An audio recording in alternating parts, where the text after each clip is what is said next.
What's up guys, Cable's here. Today I'm going to do my review of the Season 4 finale of Star Wars The Clone Wars. And this was episode 22 and the title was called Revenge. And that was pretty much the whole theme of this episode, revenge. So let's get right into it. So we start off with this episode where we see Savage and he's with Darth Maul on the ship, and they go to the planet of Dathomir to meet with Mother Talzin. And still, you see the planet, it still has bodies of the dead Night Sisters and droids and everything like that. And pretty much Mother Talzin arrives, and she's basically, she sees Darth Maul in the state that he is, but she kind of predicted that he would be in this state, so she made some preparations in which she lured Darth Maul um, into her room, and pretty much she lured him by like using the son of Dathomir because he was still like an animal basically, mindless animal. He was just keep repeating the word Obi-Wan, the Jedi, and he was just still crazy. And pretty much Mother Talzin does this ritual where she rejuvenates Darth Maul to his former glory. And how it starts off is actually pretty cool because she actually takes like some black mist from his head, which I'm pretty sure it's like the animal like behavior that Darth Maul was had within his head, the crazy stuff basically. She was taking the crazy stuff out of his head. And she basically used some spells to rejuvenate his legs into mechanical ones by using like the scrap metal on the planet. And he had a new like neck piece and some new gear, and pretty much he was reborn, almost rejuvenated, and Darth Maul returned to his glory that he is. And now the whole motto with Darth Maul and his new legs, this is actually taken from Cyborg Darth Maul back in an old Star Wars comic that was based 3 years after the Revenge of the Sith. And pretty much it was when Darth Maul made his appearance on Tatooine, and he confronted, Luke when he was like still very young, and his aunt and uncle, and pretty much he did this because he wanted to lure Obi-Wan because he wanted revenge, and they battle and stuff like that, blah blah blah. So that's pretty much how this whole concept of design of Darth Maul happened, sidewalk Darth Maul, as I hear some people call him. And pretty much, Darth Maul awakens and he's getting used to his legs, and pretty much he's back. He's speaking, and he's talking to his brother, who he accepted Savage Oprez to be his brother. And pretty much they have a conversation, and you can tell that Darth Maul is actually very depressed, and he has right to be because he realizes that so much time has passed and that the Clone Wars already started, and they started without him. And the whole thing with the Clone Wars was that I'm pretty sure he was supposed to be a huge factor within it. He was supposed to be a part of it, and that's why he was being trained by Darth Sidious. And he was pretty depressed, but then Savas was like, you can still reclaim the glory, and he hands him his lightsaber, which was the original lightsaber that Darth Maul had, but it was cut in half, so it was a single lightsaber. And I thought it was pretty cool that he still had it. And pretty much, Darth Maul states that he must have revenge, and that they're gonna start with revenge. And then they go to this off-world planet, and pretty much Darth Maul wanted to lure Obi-Wan to this planet, and he knew the only way to lure Jedi is by the slaughter of the innocents, and that's what he does. He and more than likely Savage too, they kill innocent lives, and Darth Maul had sent a recording to the Jedi temple, and pretty much he just like within like one swoop he kills like 4 people, and that's pretty dark side is like we see the true nature of Darth Maul. And I thought that was pretty, drastic, just to slaughter innocent people, children, kids, whatever.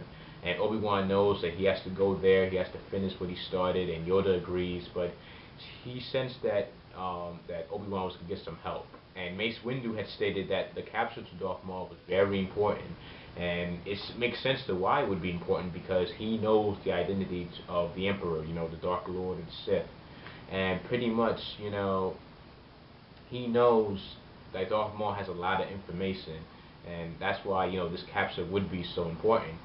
Also, then we get to Tatooine, where we see Ventress, who notices Savage Oprez, who has a bounty of I believe 1,000,000 credits, and pretty much she goes out there. She's like, "I got this," and she heads towards where she senses Savage Oprez. And so, we see Obi-Wan, he lands on this planet, you see dead bodies everywhere, then here comes Darth Maul.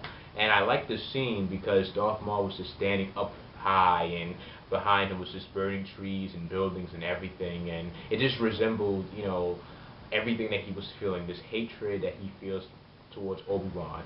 And of course, this was a trap because Savaz comes out of nowhere and he attacks Obi-Wan, and they do the tag team on Kenobi, and pretty much he gets knocked out. And was interesting before when they had met. Darth Maul, confronted Obi-Wan. Obi-Wan was like, "Do I know who you are?" And he was just saying it like he didn't know who this being was. And I'm thinking to myself, how would you not know who this person is? You are looking for this guy. Yoda has said that Darth Maul had came back from, the dead, and pretty much I'm guessing maybe because Obi-Wan couldn't accept the fact that Darth Maul was still alive because he cut him in half, and you don't just, walk away from that. You're more than likely dead, and I guess maybe that's how, Obi-Wan felt that maybe that this wasn't Darth Maul, this was an imposter or something like that. But anyways, pretty much what happens is, Darth Maul starts beating up on Obi-Wan, and Obi-Wan's still cracking jokes, but, he's just torturing Obi-Wan. And then we see Ventress arise, and pretty much she sneaks on the ship, and that's when Ventress decides that she's going to help Obi-Wan and pretty much, defeat these two brothers, and that's where the battle on the ship begins. And I gotta say, with this battle with Darth Maul, he has not lost a step. I mean, his whole use of the Force, and with him fighting and taunting Obi-Wan, how I gutted how I gutted your master Qui-Gon, and he made Obi-Wan angry. He was just, Obi-Wan got his ass kicked. I mean, literally. I mean, Darth Maul did not lose a step, and I was surprised because I thought maybe, okay, he might take a while for Darth Maul to get back into things, but no, it was like, his body and spirit were, united, and he was ready to go. And Obi-Wan knew that they were outmatched, so he adventures basically, they hit the cockpit, and then they actually leave off the ship. And Savaz wanted to go after them, but Darth Maul was like, nah, I'm not having any of that. I've waited for so many years to get my revenge, I can wait a little longer. And pretty much, Darth Maul states that he knows that that Obi-Wan's going to tell the Jedi, and that the Jedi will know of his existence, and that that's exactly what he wants.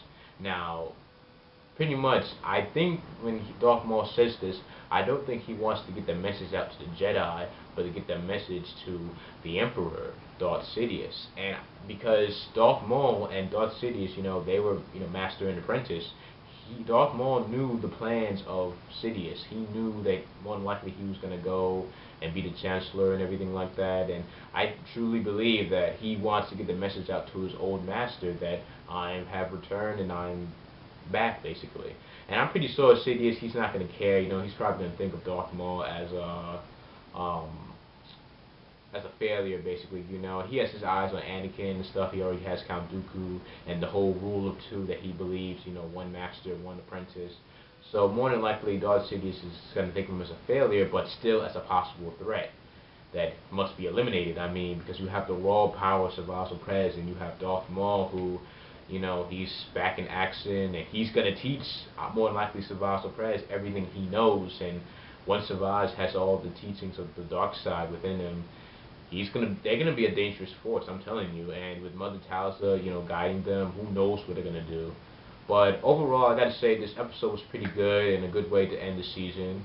One thing though I would have liked to see was when Darth Maul was getting rejuvenated, that we saw kind of some past events of his life. Maybe how he survived, or just a few flashbacks maybe, because you know how Ventress in season 3, when she returned to to Mother Talza, that we saw flashbacks of her life when she was a child and all that. But I would have liked to see that, but still, it was pretty good. And maybe also with this episode too, that could have been an hour long.